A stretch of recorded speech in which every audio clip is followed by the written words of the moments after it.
రేవంత్ రెడ్డి పర్యటన పైన మరింత సమాచారం మా ప్రతినిధి రవికుమార్ అందిస్తారు. రవికుమార్. థ్యాంక్ యూ గురు.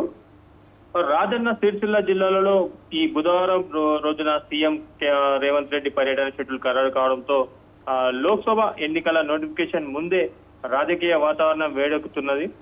ఉమ్మడి కరీంనగర్ జిల్లా పరిధిలోని కరీంనగర్, పెద్దపల్లి లోక్సభ స్థానాల్లో పోటీ ఈ ఉన్న అభ్యర్థుల ఎంపిక పూర్తి కాకముందే అన్ని రాజకీయ పక్షాలు పార్టీ ప్రచారంపై దృష్టి సారించాయి.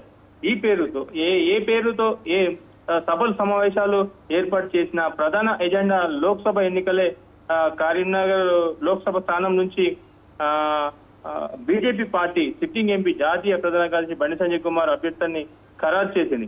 బీఆర్ఎస్ పార్టీ తరఫున అభ్యర్థి మాజీ ఎంపీ బోయినపల్లి వినోద్ కుమార్ పేరును కూడా పార్టీ అధినేత కేసీఆర్ ప్రకటించారు. కానీ ఇప్పటి వరకు కాంగ్రెస్ అభ్యర్థి ఎవరన్నది ఇంకా తెలియలేదు.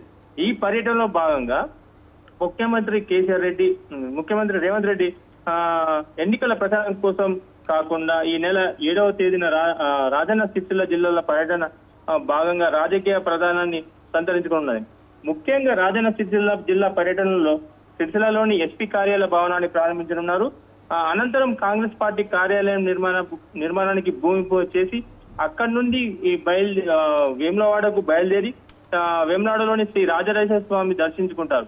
సీఎం రేవంత్ రెడ్డి అనంతరం గుడి పక్కనే ఉన్న చెరువు మైదానంలో భారీ బహిరంగ సభ ఏర్పాటు చేసే కార్యక్రమంలో ముఖ్యమంత్రి రేవంత్ రెడ్డి ప్రసంగిస్తారు. అంటే పార్లమెంటు ఎన్నికల సమయం కావడంతో ఈ బహిరంగ సభ ప్రధానాన్ని సంతరించుకున్నట్టు తెలుస్తుంది. కరీంనగర్ లోక్సభ నియోజకవర్గ పరిధిలో ఈ సిరిసిల్ల, వేములవాడ అసెంబ్లీ నియోజకవర్గం చెందిన ప్రజలు ఈ భారీ బహిరంగ సభలో పాల్గొనున్న నేపథ్యంలో ఎన్నికల ప్రచార సభగానే దీనిని భావిస్తున్నారు గురు. అయితే రవికుమార్, ఇంతకుముందు జరిగిన ఎన్నికల ప్రచారంలో భాగంగా కాంగ్రెస్ ప్రభుత్వం ఏర్పడ్డాక వేములవాడ రాజన్నాలయాన్ని రూపురేఖలు మారుస్తారని, అభివృద్ధి కార్యక్రమాలు చేపడతామని సీఎం రేవంత్ రెడ్డి ప్రకటించారు. దానికి సంబంధించిన నిధులు ఏమైనా మంజూరు చేసే అవకాశాలు ఉన్నాయా? ఎందుకంటే గతంలో ఉన్న పార్టీ ఏదైతే ఉందో బీఆర్ఎస్ పార్టీ 100 కోట్లతో అభివృద్ధి కార్యక్రమాలు చేపడతామని చెప్పడం వారికి చెప్పారు గత సీఎం.